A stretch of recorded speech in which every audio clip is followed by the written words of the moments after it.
교회 어떤 프로그램을 진행하든지 늘 하는 질문이 있습니다. 그 질문은 이 일을 통해서 사람들이 얼마나 예수님을 체험하게 될까? 어떻게 해야 이 프로그램이든지 이 훈련이든지 이 일을 통해서 사람들로 하여금 예수님을 만나고 예수님을 경험하게 도울 수 있을까? 그것이 늘 묻는 질문이고 또 하고 생각하는 질문입니다. 2014년을 열어가면서 역시 다시 한번 예수님을 더 깊이 체험하기 원하는, 예수님을 더 깊이 알고 경험하고 그를 누리며 살아가기 원하는 강한 열망이, 강한 소원이 우리 속에 일어나질 수 있기를 원합니다. 2014년 표를 복음에 붙들려 복음을 살자라고 하는 말을 했는데요. 복음에 붙들린다, 복음을 산다. 이렇게 이 복음이라는 이 말은 어떤 그 명제적인 어떤 그런 명사의 개념으로 이 복음을 이해하면 이것이 또 다른 어떤 신앙의 어떤 또 다른 강조점을 이야기하는 것을 오해되는 경우가 생기는데요. 복음이라는 말은 사실은 어떤 명사나 명제적인 의미가 아니라 이것은 동사나 형용사로 이해하는 게 더 정확합니다. 복음이라는 말 그대로 풀면 기쁜 소식, 좋은 소식, 그 다 좋은 소식인데 뭐가 좋은 소식이냐? 그 내용은 따로 있는 거죠. 사실은 예수님이 좋은 소식이다. 이것이 복음입니다. 그래서 예수님이 내게 복음으로, 예수 그리스도가 복음으로 좋은 소식, 기쁜 소식으로 만나지고 그 예수 그리스도에게 붙들려서 인생을 살아가는 것, 그것이 바로 복음에 붙들려 복음을 산다라고 하는 말의 핵심입니다. 예수님이 나를 위해 죽으시고 나를 위해 살아나신 그 사건이 복음으로 기쁜 소식, 좋은 소식으로 내게 만나지고 그 예수 그리스도에게, 복음이신 예수 그리스도에게 붙들려져서 오늘 그 복음이신 예수 그리스도를 닮아가는, 예수 그리스도의 삶을 살아가게 되어지는, 내 안에 오신 예수 그리스도가 내 인생을 살아가게 되는, 그래서 내가 원하는 대로 내 마음대로 사는 게 아니라 복음에 붙들린, 예수에 붙들린 인생을 살아가게 되는 것, 그것을 복음에 붙들려 복음을 산다라고 표현을 했는데요. 이 성경 속에 여러 인물들이 있지만 그 가운데 가장 대표적으로 이 바울이라는 사람이 복음에 붙들려 복음을 살아갔던 사람이죠. 그래서 그의 삶의 모습, 특별히 그의 인생의 고백이 짙게 드려져 있는 로마서를 다음 주간부터는 같이 주일 오전 시간에 1년 동안 같이 좀 말씀을 나누면서 복음에 붙들려 복음을 사는 그런 영광이 있는 한 해가 되기를 소원합니다. 오늘은 그 서론적인 이야기입니다. 복음을 붙들려 복음을 살아가기 위해서는 가장 본질적으로 예수 그리스도가 경험되어야 됩니다. 주 예수 그리스도를 체험하고 사는 삶이, 그 문이 열리지 않고는 아무리 복음해도 복음에 붙들려질 수도 없고 더 나아가 그렇게 사는 것은 불가능한 이야기가 되고 말 것입니다. 예수님을 체험한다, 예수님을 경험한다, 이 말을 어떤 분들은 예수님을 인격적으로 만난다, 이런 표현을 사용하기도 합니다. 예수님을 인격적으로 만났다. 나는 못 만나서 너는 만났니? 예수님을 인격적으로 만난 때가 언젠가요? 이런 질문을 받아본 분들도 계실 겁니다. 예수님을 체험한다는 말을 예수님을 인격적으로 경험한다, 인격적으로 만난다, 이런 식의 표현을 쓰기도 하는데요. 사실 이 두 표현은 다 성경에는 없는 표현입니다. 성경에도 예수님을 경험한다, 체험한다는 표현도 없고 성경에도 예수님을 인격적으로 만난다서 이런 표현도 없어요. 이 두 표현을 성경이 쓰는 언어로 바꾸면 예수님을 안다라고 하는 표현입니다. 이 안다라는 말이, 우리 정서 속에 안다라는 말이 이게 특별히 이게 현대화가 되면서 이 서구 사상을 많이 영향을 받으면서 안다라는 말을 지식과 정보적 개념으로 자꾸 이해를 하는 경우가 참 많습니다. 그래서 내가 얼마나 많이 정보를 가졌고 얼마나 많이 내가 지식을 쌓았는가, 그것을 안다라고 하는 개념으로 자꾸 이해를 하다 보니까 예수님을 안다라고 하는 이 말도 예수님에 대한 더 많은 지식을 쌓고 더 많은 정보를 갖는 것, 이렇게 생각하는 경우가 종종 있죠. 그래서 그래서 예수님을 더 알기 위해서는 뭐 해야 되냐? 공부를 더 해야 되고, 그래서 또는 신학교를 가서 예수님을 알고 싶어서는 신학교를 간다고, 이런 식의 표현들이 자꾸 나오는 거죠. 뭔가를 더 많이 공부해야 되는 지적인 영역으로 안다라는 말이 많이 오해가 됩니다. 그러나 사실 안다라는 말, 우리 말의 한글의 원래는 이 알미라는 단어와 삶이라는 단어가 한 단어였다 그러죠. 그 중간 단어의 발음이 현대에는 이제 없어져 버렸는데, 이게 시대가 지나면서 분화되어서 알미라는 단어와 삶이라는 단어가 나누어져 있는 그 한글의 이 세모, 이름보다 세모에다가 아래아 찍어서 리을 미음, 이게 이 한 단어를 가리켜서 문맥에 따라서 이게 알미 되기도 하고 삶이 되기도 하고, 그 단어가 시간이 지나면서 이제 이게 알, 삶 이렇게 나누어진 거죠. 아는 것, 곧 사는 것. 이것이 사실은 동양적인 개념이고 히브리적인 개념인데, 그런데 이게 서구적인 개념이 자꾸 들어오면서 안다라는 것이 이 지성의 작용의 영역으로만 많이 한정되어 버렸던 거죠. 사실은 예수님을 경험한다, 이 말, 예수님을 안다, 이 말은 경험적으로 안다라는 의미이지 지성적으로, 지식적으로 정보를 안다는 의미가 아닙니다. 우리도 보통 이런 얘기를 하잖아요. 사람은 겪어봐야 돼. 사람은 아무리 내가 그 사람에 대해서 많이 알아서 겪어봐야 돼. 결혼을 막 하는 친구들에게도 이런 얘기 하잖아요. 연애를 5년, 10년 했어도, 연애 아무리 많이 했어도 막상 결혼생활 시작해서 결혼생활 3개월, 6개월 산 게 연애 5년, 6년 한 것보다 상대방에 대해서 더 많이 알 수 있어 라고 쉽게 우리가 이야기합니다. 다시 말해서 안다라는 것은 경험의 깊이만큼 우리가 그를 아는 거예요. 그래서 예수님을 안다? 라고 하는 말을 오늘날 그 똑같은 단어를 그대로 쓰면 자꾸 지성의 작용으로 이해하니까 바꿔서 쓰는 거예요. 예수님을 안다라는 말을 우리가 쓰기 원하는 편한 표현으로 예수님을 체험한다, 예수님을 경험한다 라고 하는 표현을 사용하는 겁니다. 여러분들이 예수님을 더 깊이 알게 되는 축복이 있기를 원합니다. 여러분들이 예수님을 더 깊이 체험하고 경험하는 인생을 살아갈 수 있기를 원합니다.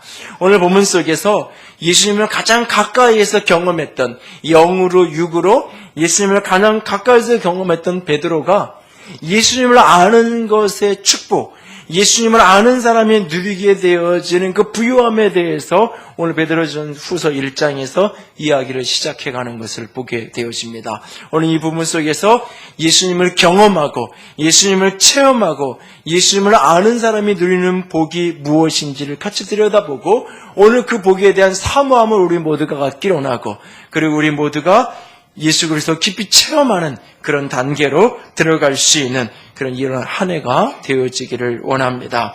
첫 번째로 예수님을 체험하고 예수님을 더 깊이 경험하는 사람이 누리는 복은 그에게 은혜와 평강이 누려진다는 사실입니다. 예수님을 더 깊이 체험하고 예수님을 더 깊이 경험하게 될 때에 바로 그 영혼 속에서, 그의 삶 속에서 은혜가, 평강이 누려지고 경험되는 축복이 있을 것입니다. 오늘 본문의 서두에 1장 2절에 베드로는 이렇게 말합니다. 1장 2절을 다 같이 읽을까요? 하나님과 우리 주 예수를 알므로 은혜와 평강이 너희에게 더욱 많을지어다. 성경을, 특별히 신약 성경을 익숙하게 읽은 분들은 이 표현이 익숙할 거예요. 예수 안에서 은혜와 평강이 너희에게 있을지어다. 이런 표현들을 바울 서신에서 많이 사용합니다. 서두의 처음 인사말이나 마지막 끝 인사말에. 그런데 베드로는 바울이 쓰던 일상적인 표현하고 조금 다르게 표현을 사용해요. 너희에게 은혜와 평강이 있을지어다 라고 바울은 보통 얘기했는데, 베드로는 너희에게 많을지어다, 은혜와 평강이 너희에게 많이 있을지어다 라고 표현을 하고 있고, 또 한 가지 본문의 독특한 표현은 그냥 그리스도 안에서 은혜와 평강이 있을지어다, 이 표현이 아니라 그리스도를 알므로, 하나님과 우리 주 예수를 알므로 너희에게 은혜와 평강이 있을지어다, 더욱 많을지어다 라고 고백하고 있는 것을 보게 됩니다. 예수를 경험하고 예수를 알게 됨으로 말미암아 그 안에서 여러분들에게 구원의 은혜가, 새 생명의 은혜가 누려지고, 그 새 생명의 은혜 속에서 참된 평안을 맛보고 사는 축복이 우리 모두의 것이 될 수 있기를 원합니다. 베드로전서 1장 2절에 베드로는 이렇게 얘기합니다. 1장 2절 같이 읽을까요? 곧 하나님 아버지의 미리 아심을 따라 성령이 거룩하게 하심으로 순종함과 예수 그리스도의 핏부름을 얻기 위하여 택하심을 받은 자들에게 편지하노니 은혜와 평강이 너희에게 더욱 많을지어다. 은혜와 평강이 더욱 많아지기 원하는데, 어떤 사람들에게 성령이 거룩해 하심으로 순종하고 예수 그리스도의 핏부림을 얻기 위해 택함 받은 자들, 하나님이 우리를 택하셨는데 무엇 때문에? 예수 그리스도의 핏부림을 얻게 하도록 우리에게 택하셨다. 그리스도인들이 은혜를 입고 살아간다, 은혜를 덧입는다라고 할 때 그 첫 번째 가장 핵심적인 은혜는 내가 은혜로 하나님의 자녀가 되는 것입니다. 은혜로 내 모든 죄로부터 내가 속죄되어지고 죄사함의 은혜를 받는 겁니다. 그리고 그 이후에 하나님께서 우리에게 공급하시는 다양한 축복과 다양한 영광 속에서 은혜 속에 살아가는 여정을 이야기하는데, 그 은혜의 첫 출발은 내가 하나님의 구원받는 자녀됨의 은혜 속에 사는 거예요. 우리가 교회를 아무리 오래 다녔어도, 교회 교적하되 이름을 올린 지 아무리 오랜 세월이 지났어도, 내 아버지가 믿는 사람이었고 내 어머니가 믿는 사람이어서 내가 영아 때에 유아 세례를 받고만 했었어도, 내가 예수님을 내가 인격적으로 만나는 체험이 없으면, 내가 예수를 나의 하나님, 나의 그리스도로 내가 예수님을 만나는 경험이 없으면 그는 은혜 받은 사람일 수 없어요. 그는 구원의 은혜를 알지 못하는 사람이기에 그는 영원한 천국 백성의 하나님의 자녀일 수 없는 겁니다. 종교를 안에 기독교라는 종교를 선택한 사람일 수는 있어도 하나님의 자녀일 수는 없는 거예요. 하나님의 자녀는 예수를 구원자로 주님으로 만나는 사건이 있는 사람, 그가 바로 하나님의 자녀가 되는 것입니다. 여러분들은 예수님을 만난 사건이 내 안에 있었나요? 예수님을 나의 구원자라, 나의 구주로, 예수님이 역사적인 존재인 것을 정보를 아는 것이 아니라 성경을 읽거나 이야기를 들어서 예수님이 어떤 일을 하셨고 어떤 분이라는 것을 아는 지식이 있는 것이 아니라, 오늘 예수를 여기에 살아계신 분으로, 그분을 나의 구원자로 믿음으로 받아들이고 나의 구원자로 내가 믿는 사건이 여러분 속에 있었나요? 그 사건이 있는 사람, 거기에서부터 하나님의 은혜의 문이 열려지기 시작하는 것입니다. 바로 그 사건을 통해서 하나님의 자녀됨의 은혜를 속에 인생을 살아가게 되는 거예요. 여러분 안에, 여러분 인생 속에 그 사건이 있기를 주님의 이름으로 축복합니다. 이미 그 사건이 있었다면, 이미 내가 그렇게 예수 그리스도를 나의 구주로 영접하고 믿은 사람이라면 오늘의 사건 속에서, 오늘의 삶 속에서 그분을 경험하며 살 수 있기 원합니다. 그에게 은혜를 뛰어넘은 평강이 가득하게 되어질 것입니다. 지난 19년간 대학 총장 생활을 마감하고 지난 연말에 은퇴하신 한동계 김영길 총장님께서 신트로피 드라마라고 하는 자신의 은퇴를 기념해서 책을 한 권 쓰셨는데, 거기에 보면 경북 안동 출신의 전형적인 선비 집안에서 자랐던 그분이 예수님을 인격적으로 받아들이게 됐던 그런 사건을 기록하고 있습니다. 서울대 금속공학과를 나와서 미국 나사 항공우주국에서 일하던 시절에 결혼을 하게 되는데, 결혼 조건이 이제 교회 나가는 거. 그래서 이제 교회를 나가주겠다고 그러고 이제 결혼을 하는 거예요. 그렇게 해가지고 이제 결혼을 해서 이제 전통적인 집안이었고, 그래서 거의 사실은 부모들이 연결시켜주는 사람들을 이렇게 결혼을 한 건데, 그렇게 해서 이제 결혼을 해서 부인을 따라서 교회를 가주는데, 도대체 이해가 안 되는 거죠. 요한복음 2장에 물이 포도주로 변하는 사건은 화학적으로 도저히 용납이 안 되는 사건이고, 몇 장을 더 읽었더니 보리떡 5개, 물고기 2마리로 5,000명을 먹었다는 사건은 질량 보존의 법칙에 어긋나는, 도대체 이해할 수 없는 그런 사건인 거예요. 그래서 그때마다 집에 와서 뭐라 그러면 부인은 덮어놓고 믿으라고, 말도 안 되는 이야기. 일단은 믿어야지, 믿어야 그 다음에 보이고 알게 된다고. 도대체 저 말이 무슨 말인지 모르겠고, 그런 갈등 속에서 이제 교회를 다닙니다.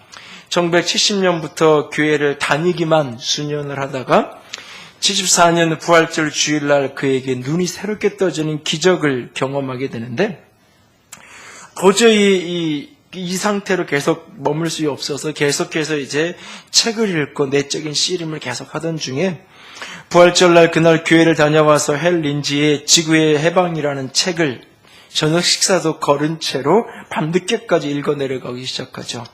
책을 읽으면서 그는 하나님은 어떤 분인가? 그분은 왜 예수님으로 이 땅에 오셨는가? 왜 성령으로만 태어나셔야만 했는가? 나의 죄는 무엇인가? 나는 왜 죄인인가? 이런 내적인 질문들을 계속 던지면서, 사실은 지난 수년 동안 던졌던 질문이죠. 그 질문 속에 책을 읽어가면서 비로소 그가 인정하게 되고 깨닫게 되는 게 뭐냐면, 나는 태어날 때부터 하나님을 모르는, 그런 하나님을 모르고 태어난 원죄를 갖고 태어난 사람이라는 것을 비로소 인정하게 됩니다. 하나님을 알지 못했던 것이 죄요?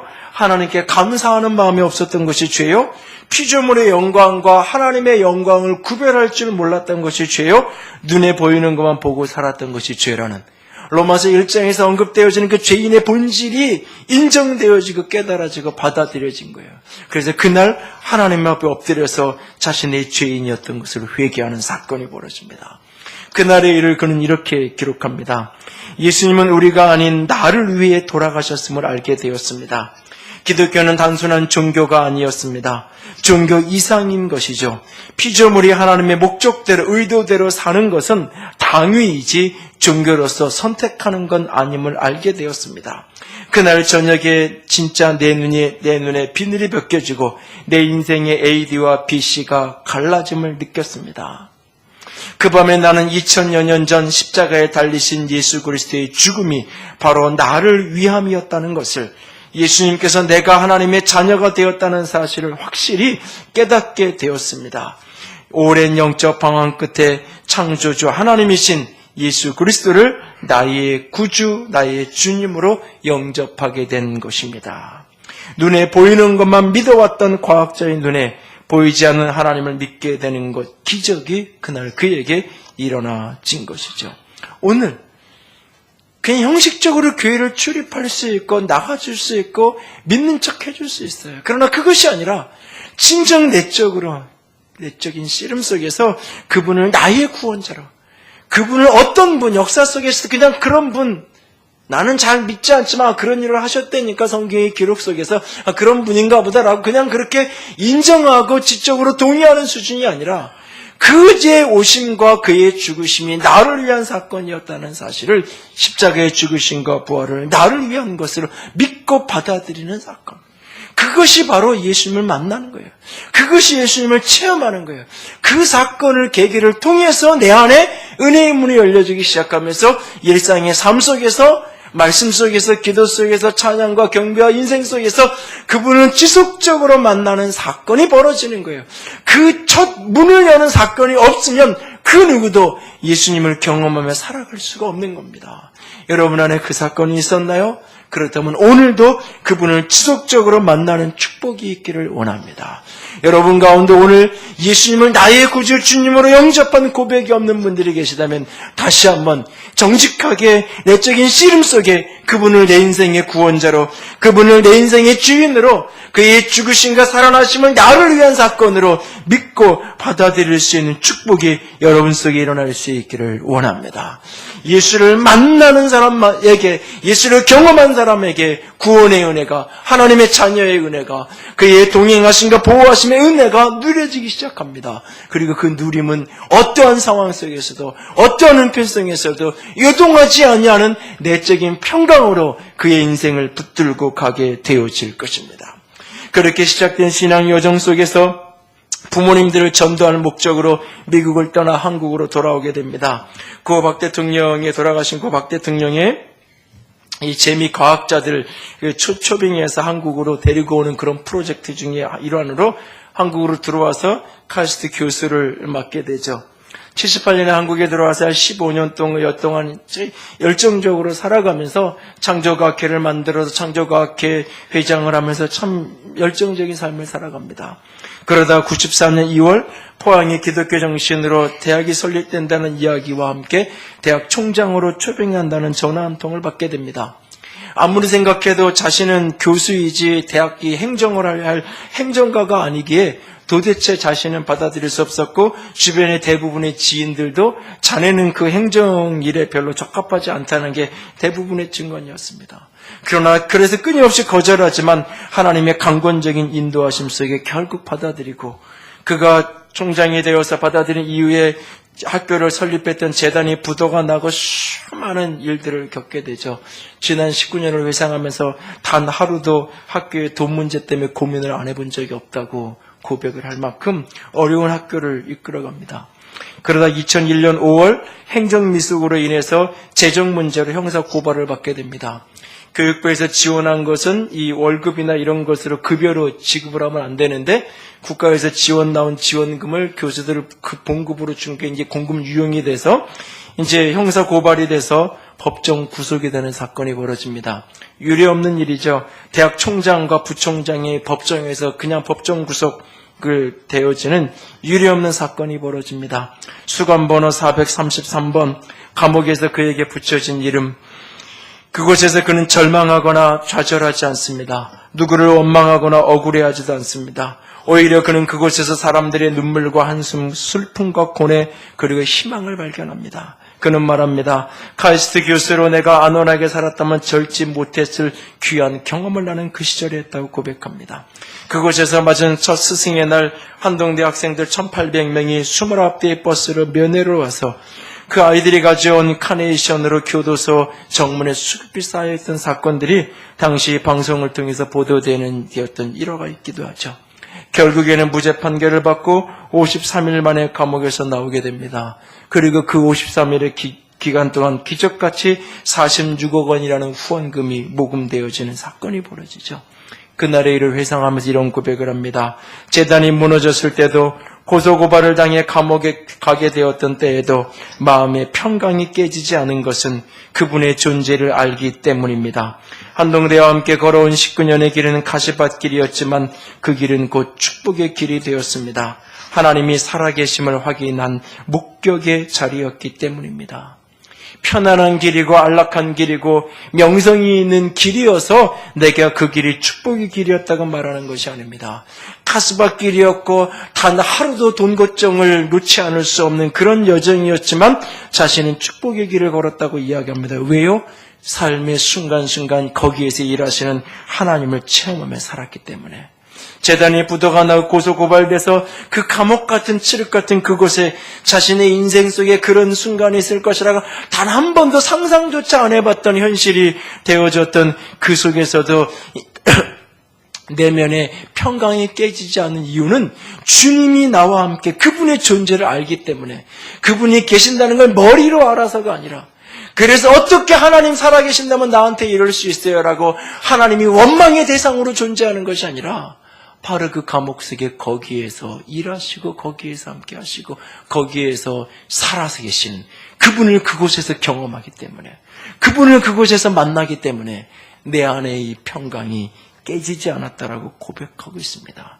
여러분의 인생이 어떤 시즌을 지나가고 있든지, 내 오늘 삶의 자리가 어떤 자리에 내가 머물러 있든지 그곳에서 깨어지지 않는 평강을 맛볼 수 있기를 원합니다. 내가 오늘 인생을 어떤 가시밭길을 걸어가든지 그 길을 축복의 길로 변화시키는 은혜를, 그 축복을 맛볼 수 있기를 원합니다. 어떻게요? 바로 그 자리에서, 바로 그 현장에서 예수를 경험하며 사는 사람, 예수를 체험하고 예수를 알고 살아가는 사람, 그에게 바로 그런 축복이 있을 것입니다. 주 예수 그리스도를 알므로 말미암아 은혜와 평강이 누려지는 이 한 해가 되어질 수 있기를 원합니다. 두 번째로 예수님을 체험하면 성품의 열매가 누려집니다. 예수님을 경험하고 체험하면 성품의 변화라는 열매가 맛보아지게 되어질 것입니다. 오늘 본문 1장 3절을 다 같이 읽을까요? 그의 신기한 능력으로 생명과 경건에 속한 모든 것을 우리에게 주셨으니 이는 자기의 영광과 덕으로서 우리를 부르신 이를 알므로 말미암으니라. 우리를 부르신 이를 알므로 말미암은다. 뭐가? 3절 앞부분에 보니까 그분의 신기한 능력으로 생명과 경건에 속한 모든 것을 우리에게 주셨다. 여기에 신기한 능력이 되는데 신적인 능력을 가리키는 거예요. 하나님의 그 신적인 능력으로 우리 가운데 생명을 주시고 경건에 속한 모든 것을 우리에게 주신다고 말합니다. 그 하나님의 신적인 능력을 우리 안에 영원한 생명을 주시고 이 세상의 육적 생명 저 너머의 영원한 생명을 줄 뿐만 아니라 경건에 속한 모든 것을 우리에게 주셨다라고 말하고 있어요. 그런데 이것이 예수를, 나를 부르신 그분을 알므로 내 것이 된다라고. 경건에 속한 모든 것, 경건하다 그 말은 이렇게 성경책 늘 끼고 다니고 목소리 쫙 깔고 다니고 그러면 경건한 게 아니에요. 요즘에는 성경책이 아니라 이렇게 가방 하나 딱 들고 이렇게 다니면 그러면 경건한 게 아니에요. 경건하다는 것, 그건 예수를 닮은 거예요. 그 사람의 모습을 보면 예수님이 생각나고 그 사람의 모습을 보면 하나님이 생각나는 사람이 바로 경건한 사람이에요. 그 경건에 속한 모든 것이 우리에게 주어지는데 어떻게 나를 부르신 그분을 알므로. 그리고 그것을 좀 더 구체적으로 설명하는 게 4절 이하의 8절까지 보면 신의 성품, 신기한 성품, 신성한 성품, 하나님의 성품이 우리 가운데 열매 맺게 된다고 말하고 있어요. 하나님의 성품이 우리 가운데 빚어진다라고요. 어떻게 하면? 우리가 예수님을 알고 경험하면. 사람들은 종종 이야기합니다. 사람들은 안 변한다고요. 사람은 안 변한다고요. 그 말은 맞는 말입니다. 동시에 틀린 말이에요. 사람은 안 변한다는 말이 변화에 대해서 우리가 어떻게 이해하는 데서 틀려요. 사람이 변한다는 것이 손바닥 뒤집듯이 한순간에 변한다고 이해하면 사람은 변하지 않아요. 사람이 변한다는 것이 양복을 입고 있다가 이걸 갈아입고 추리닝으로 갈아입는 것처럼 그렇게 사람이 변하는 걸 이해하면 사람은 변하지 않아요. 사람은 바뀌지 않아요. 그 말이 맞는 말이에요. 그러나 동시에 사람은 변화될 수 있어요. 사람이 변화되는 것은 어느 날 내가 변화되어야지 작정하고 그날로 변하는 게 아니에요. 신앙생활하면서 신앙의 여정에서 특별히 신앙의 초기에 가장 먼저 극복해야 되는 몇 가지 과정이 있는데 그 중에 하나가 뭐냐면 내가 깨달은 대로 생각한 대로 결심한 대로 내 인생이 사라지지 않는다는 걸 인정하는 거예요.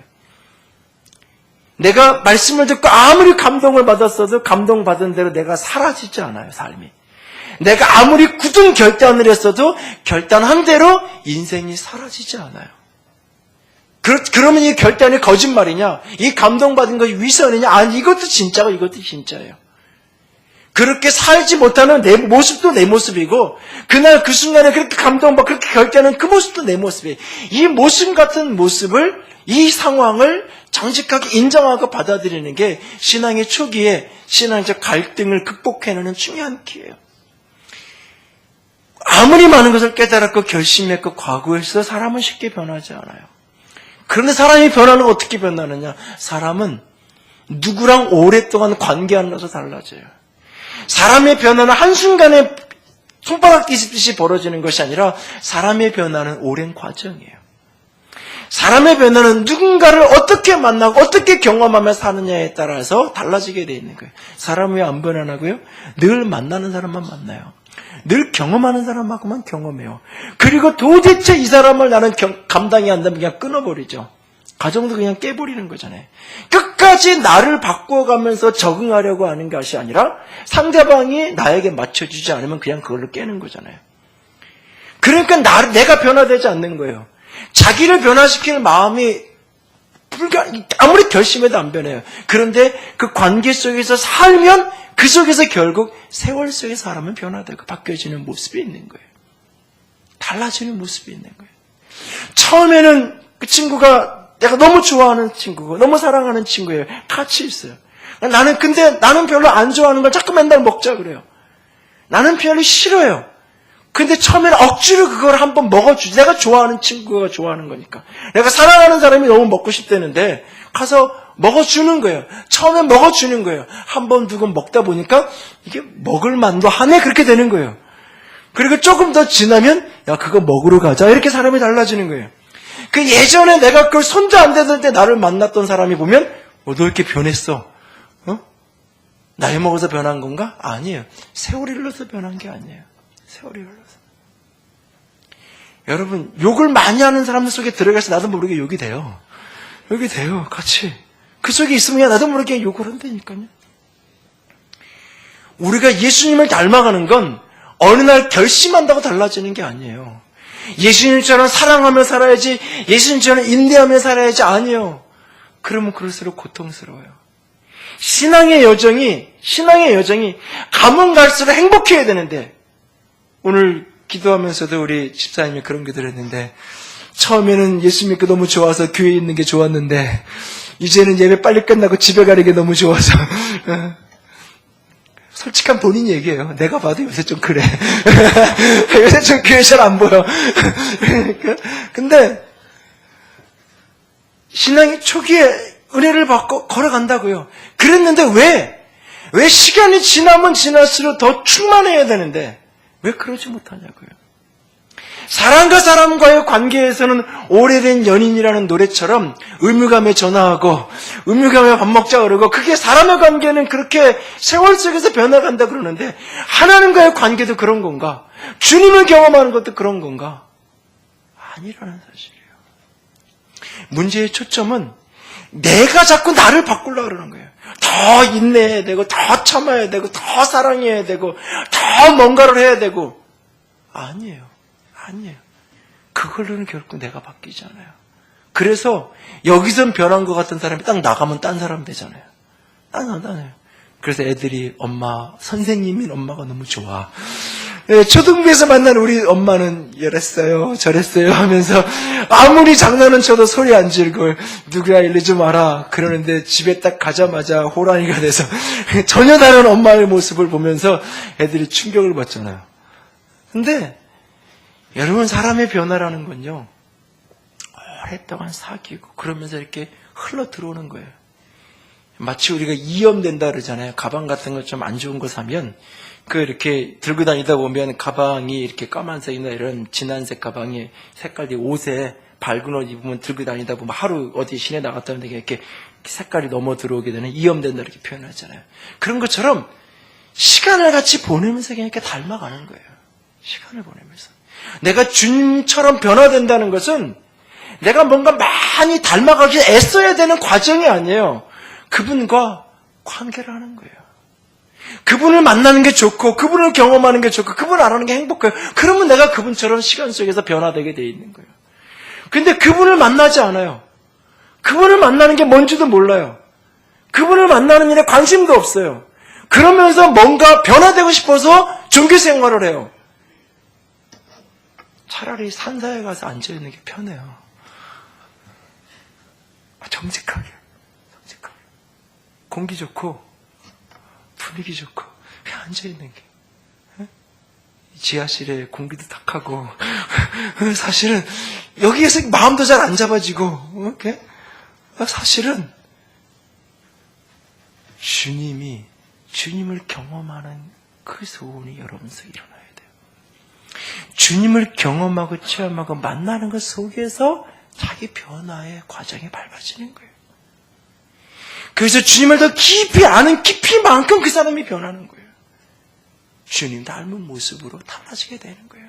내가 그렇게 사랑하는데, 내가 그렇게 좋아하는데 그분이 내게 야, 그건 좀 이렇게 해라. 야, 네가 한번 그냥 이번에 좀 참아라. 네가 먼저 한번 손 내밀어라. 그분이 내게 말씀하신다. 나는 이 사람은 싫은데, 이 사람은 진짜 내가 보기 좋아서 안아주고, 보기 좋아서 섬겨주고, 보기 좋아서 하는 게 아니에요. 어느 날 내가 은혜 받고 나면 이 사람이, 나를 힘들게 하는 사람이 천사처럼 보이는 게 아니에요. 여전히 이 사람은 미워요. 이 사람만 보고 싶지 않아요. 그런데 내가 너무너무나 사랑하고 너무너무나 좋아하는 그분이 나한테, 야, 그래도 한번 손 잡아주고 한번 안아줘라. 네가 그러는 게 내가 너무 보고 싶고 내가 너무 좋아. 그분이 내게 말씀하니까, 내가 너무나 사랑하고 기뻐하는 그분이 내게 그렇게 이야기하시고 내게 때로는 부탁하시니까 내가 그렇게 하게 되는 거예요. 한 번 하고 두 번 하고 세 번 하다 보니까 어느 날 억지로 해봤는데 처음에는 이것도 괜찮네, 할만하네. 해보니까 예전에 그냥 모른 척하고 지날 때 불편한 마음과는 또 다른 차원의 마음의 기쁨이 있네, 느껴지는 게 있네, 이러면서 내가 변화되는 거죠. 그래서 어느 날 보면 누군가가 나한테 얘기해 주는 거예요. 내가 나를 변하는 게, 나 이렇게 변해서 달라졌어가 아니라 누군가가 나한테 당신 좀 달라진 것 같아. 너 옛날에 이러지 않았는데 어떻게 이렇게 된 거야? 라고 이야기하는 게 되는 거예요. 관계 속에 달라지는 거예요. 여러분들이 예수님을 더 깊이 경험할 수 있게 원합니다. 그래서 여러분들이 온전히 달라지고 회복되어지는 축복이 여러분 속에 일어날 수 있기를 원합니다. 그것이 잔잔한 파문이 되어서 누군가에게 흘러가게 될 거예요. 그 모습을 누군가가 보면서 파문이 되어서 그것이 누군가를 또 다른 사람을 변화시키는 통로로 흘러가지게 될 거예요. 김영익 총장님이 그 감옥 속에 있으면서 그곳에서 진정한 자유를 이뤘다고 그런 고백해요. 참 억울한 상황임에도 불구하고 진정 자기는 특별한 휴가를 보낸 시간이었다고 고백을 해요. 그분이 출소하고 나서 그때 그 감옥 속에 같이 있었던 한 분이 대학교로 한동대학교 총장실로 제 사적인 연락처를 모르니까 편지 한 통을 보냈어요. 안녕하십니까. 저는 2001년 5월 김 총장님이 청주 교도소에 계실 때 한 달 동안 한 방을 같이 보낸 사람입니다. 제가 직접 보고 경험한 총장님에 대해 말씀을 드리고 싶습니다. 총장님과 함께 보낸 한 달은 정말로 소중한 시간이었습니다. 총장님은 항상 하루를 기도로 시작하고 마치셨습니다. 대학교 총장이라기보다는 마음씨 좋은 이웃 아저씨 같으셨습니다. 총장님은 웃음을 잃지 않으시고 옥중에 힘든 시간에도 항상 기도하며 사시는 것을 보고 저도 많은 것을 느꼈습니다. 저는 그날 아침, 그날을 아직도 기억합니다. 대구교도소로 이동되시던 날 아침 무릎을 꿇으시고 눈물로 기도하셨습니다. 자신보다 안동대를 위해 기도하셨고 모든 학생들을 위해 기도하며 우셨습니다. 저는 그 사건에 대해 자세히 알지 못하지만 총장님 같은 분이 아무도 원망하지 않는 것을 보고 참 훌륭한 분이시다라는 생각을 했습니다. 누군가가 내 인생의 가장 절망스러운 순간에, 가장 고통스러운 순간에 내가 그분을 경험하고 그분을 만나는 체험 속에서 내가 참아야지 이를 악물고 누군가가 보고 있는데 그래서 참는 게 아니라 그분을 경험하고 그분이 주시는 위로와 그분이 주시는 은혜와 그분이 주시는 평강 속에 내가 머물 때 누군가가 내 모습을 보고 잔잔한 파문이 되어 충격을 받고 그에게도 그 파문이 흘러가는 거예요. 오늘 우리 안에 그런 축복이 있기를 원합니다. 주님을 더 깊이 알게 될 때 그 속에 성품의 변화라는, 사람의 변화라는 열매가 조금씩 우리 속에 맺혀지게 될 겁니다. 그리고 어느 날 세 번째로 우리는 영원한 나라에 들어가게 될 것입니다. 예수를 체험하면 영원한 나라를 누려집니다. 영생은 예수 그리스도를 아는 것이라고 얘기했습니다. 천국인 까닭은 천국이 주님과 함께하는 나라이기 때문입니다. 여러분, 천국은 죽어서 가는 어떤 곳이 아닙니다. 천국은 공간적인 어떤 곳이기 이전에 그것은 주님과 영원을 함께하는 나라입니다. 여러분, 언젠가 어떤 분을 이렇게 전도를 하는데 참 더 이상 내가 할 말이 없었던 적이 있어요. 천국과 지옥에 대해서 한참을 얘기하는데 귀찮으니까 그분이 딱 한마디 하더라고요. 목사님 좀 그만하세요. 그러더니 천국도 지옥도 사람 사는 데일 텐데 그냥 저 가서 그냥 살랍니다. 거기 간 사람도 많다며요. 거기도 사람 사는 곳이겠죠. 그러니까 조금 안 좋고, 조금 배고프고, 그래도 다리 밑에 거적대기 덮고도 사는데, 거기도 사람 사는 데겠죠. 지옥도 사람 사는 데라는데, 할 말이 더 이상, 뭐라 그래요? 사람 사는 데라 자기는 그냥 거기 가겠다는데, 참. 근데 왜 그 말이 가능하냐면요. 천국과 지옥을 공간적인 개념, 환경적인 개념, 천국은 황금길이고 지옥은 불구덩이고 이런 어떤 고통과 우리 육적 물적 개념으로 천국과 지옥을 이해하면 굳이 그런 데 아니어도 나는 길거리에 황금 깔린 것보다는 길거리에 흙길이 난 더 좋아. 전원적이고 그럴 수 있잖아요.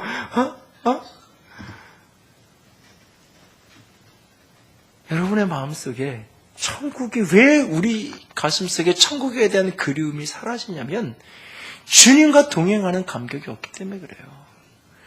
주님을 마치 커튼 너머로 조금 보는 것처럼 이 정도로 주님을 경험하는 것도 이렇게 은혜가 있고 평강이 있고 변화가 있는데 그분을 내가 얼굴을 맞대어 보면 도대체 어떤 나라가 펼쳐질 것인가?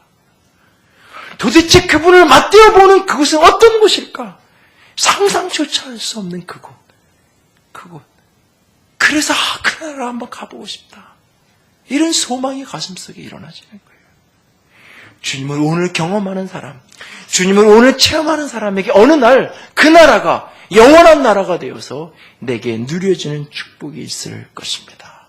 여러분의 인생 속에서 이 땅에서 주님을 경험하고 알고 그래서 주님 안에서 평강과 은혜를 풍성하게 맛보고 이 땅에서 주님 닮아 변화되어지는 성품의 열매가 맺어지기를 원합니다. 그리고 어느 날인가 그 영원한 나라에 들어가는 축복이 저와 여러분의 것이 될 수 있기를 원합니다. 그러기 위해서 오늘도 주 예수 그리스도를 알기를 힘쓰는 자가 될 수 있기를 원합니다. 오늘 베드로후서 1장 8절에 이렇게 말합니다. 우리 주 예수 그리스도를 알기에 게으르지 않고 예수 그리스도를 아는 일에 게으르지 말라고 우리에게 부탁하고 있습니다. 그리고 베드로후서 3장 18절 가보세요. 2장 넘어가셔서 3장 18절을 다 같이 읽습니다. 오직 우리 주 곧 구주 예수 그리스도의 은혜와 그를 아는 지식에서 자라가라. 영광이 이제와 영원한 날까지 그에게 있을지어다. 그를 아는 지식에서 자라가라. 예수님을 아는 깊이가 이전보다 더 자라가질 수 있는 축복이 저와 여러분들에게 있기를 원합니다. 여러분들이 오늘 예배할 때마다 주님 안에 가장 강한 소원으로 주님을 만나고 싶고 주님을 예배 가운데 체험하고 싶은 소원을 가지고 예배하는 자가 될 수 있기를 원합니다. 찬양할 때에 찬양 속에 주님을 경험하고 찬양 속에 내 찬양이 주님께 드려지기를 소원하면서 찬양할 수 있기를 원합니다. 기도할 때 기도 속에 허공에 대고 독백을 이야기하는 게 아니에요. 기도할 때 내 청구서를 하나님께 내미는 게 아니에요. 기도를 통해 주님을 만나는 축복이 있기를 원합니다. 설교를 듣고 말씀을 들을 때마다 주님이 내게 말씀하신 걸 듣기 원하는 소원을 가지고 이 말씀 속에서 주님을 만나는 체험의 사건이 여러분들에게 벌어질 수 있기를 원합니다. 만약에 그렇지 않다면 오늘 찬양하는 내가 좋아하는 찬양이 불려지면 예배 참 좋은 예배고 내가 싫어하는 멜로디에 내가 좀 이렇게 힘들고 어려운 곡조에 그런 음악이 오늘도 노래되어지면 참 예배드리기 힘들다 이렇게 되는 거죠. 설교할 때도 어떤 게 내 마음에 다 들어지고 내 마음에 동의돼 참 오늘 설교 말씀 일리있고 좋은 말씀이다. 그런데 어떤 말씀이 들려지지 않으면 말 그대로 설교 한 해가 되는 거잖아요. 여러분 누군가가 막 잔소리하면 설교 좀 그만하라고 듣기 싫은 소리 하면 그러잖아요. 혹시 여러분도 오늘 설교 들으면서 속으로 목사님 설교 좀 그만하세요. 그런 사람이 혹 있는지 모르겠는데 그래도 다들 인격적으로 성숙하셔서 앉아서 들어주고 있어서 고마운데 여러분들 설교가 진짜 설교가 된다니까요. 내가 하나님의 음성을 듣고 주님을 만나기 원하는 소원과 중심이 내 안에 사라지면 찬양 속에서 그분을 만나야 찬양이 그분을 향한 고백이 되는 거예요. 기도 속에서 그분을 만나야 기도 속에서 그분과 교통이 열리는 거예요. 말씀 속에서 그분의 음성이 들려지기를 원합니다. 큐티를 한다고 얘기하는 큐티라는 하나의 방법론을 하는 게 아니에요. 주님이 말씀이라고 말씀하셨고 말씀을 통해서 우리를 만나주겠다고 하셨으니까 이 말씀을 읽고 곱씹으면서 주님의 마음을 알기 원하고 주님을 만나기 원하는 소원을 가지고 우리가 큐티라고 말씀을 대하는 거예요. 더 나아가서 우리의 일상의 삶 속에서 누군가를 사랑으로 섬기는 섬김의 현장에서 바로 거기에 계신 주님을 경험하고 만나는 거예요. 저 깊은 수도원 토굴 속에서 그곳에 들어가 있어야만 주님을 만날 수 있는 게 아니에요. 일상의 삶 속에서 치열한 상황 속에서 때로는 너무너무나 억울하고 힘든 그 칠흑 같은 감옥 속에서도 거기에 계신 주님을 경험하고 만날 때 그 속에서 새로운 세계가 열리고 새로운 능력을 받게 되는 거예요. 여러분 삶의 어떤 자리에 서 있든지 인생의 어떤 시즌을 지나고 있든지 가슴속에 주님, 오늘도 주님을 만나기 원합니다. 오늘도 주님을 경험하기 원합니다. 그 소원 속에 살아갈 수 있기를 원합니다. 오늘도 그것이 예수를 경험하고 체험하는 것이 여러분의 현재형 이야기가 될 수 있기를 원합니다. 신트로피 드라마 총장님의 책 제목이에요. 신트로피라는 말의 반대말이 엔트로피예요. 엔트로피는 연력학 제2법칙으로 그거는 모든 물질을 가만 놔두면 이거는 무질서로 진전된다는 거예요. 모든 물질 세계는 그대로 놔두면 점점 악화의 반응으로 나타난다는 거예요. 신트로피는 그 반대 개념이에요.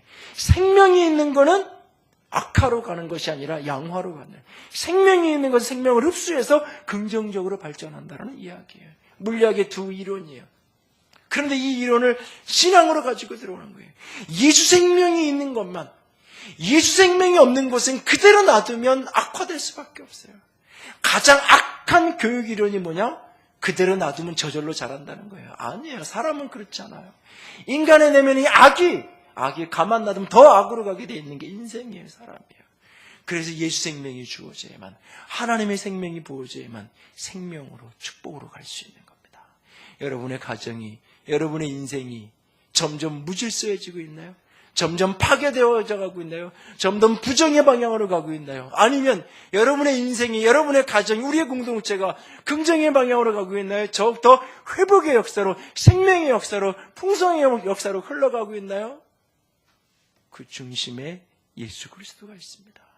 예수 그리스도에 대한 체험과 경험이 풍성하면 풍성해지는 만큼 여러분의 인생이, 우리의 삶이 긍정의 모습으로, 생명과 회복의 모습으로 흘러갈 겁니다. 그러나 예수 그리스도의 알미 흐려지면 흐려질수록, 예수 그리스도와 멀어지면 멀어질수록, 그 속에 육적인 생명, 인간의 생명으로만 살아가면 살아갈수록, 더 많은 돈, 더 많은 명예, 더 많은 성공에 대한 집착과 욕망 속에 살아가면 살아갈수록 내 인생은 더 비참해져 갈 거고, 삶은 점점 더 폐쇄적이고 피폐해져 가고 일그러져 갈 겁니다. 어떤 방향의 인생을 살아가고 싶은가요? 이 한 해가 어떤 방향의 인생이기를 원하나요? 어떤 순간이든지 예수를 경험하고, 예수를 체험하고, 예수를 아는 축복이 있기를 원합니다.